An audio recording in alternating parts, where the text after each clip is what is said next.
आज आम्ही बनवतो पनीर मसाला. त्याच्यासाठी आईन घेतले कांदो, टमॅटो, हिरवी मिरची, आला लसूण आणि काजू आणि मसाल्यामध्ये लाल मसालो, गरम मसालो, पनीर मसालो, धनेपूड, खडे मसाले आणि हळद. आणि पहिली गोष्ट तर टोमॅटो आणि कांदो व्यवस्थित भाजून घेतल्यान.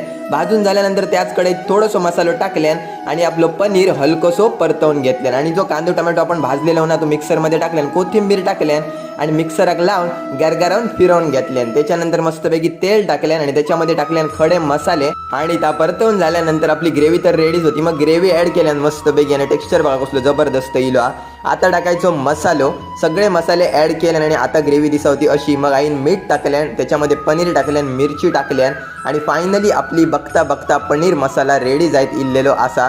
तर कसं दिसता कमेंट करून नक्की सांगा. मग सगळं साहित्य घेऊन इलो आम्ही वळेत जेवक.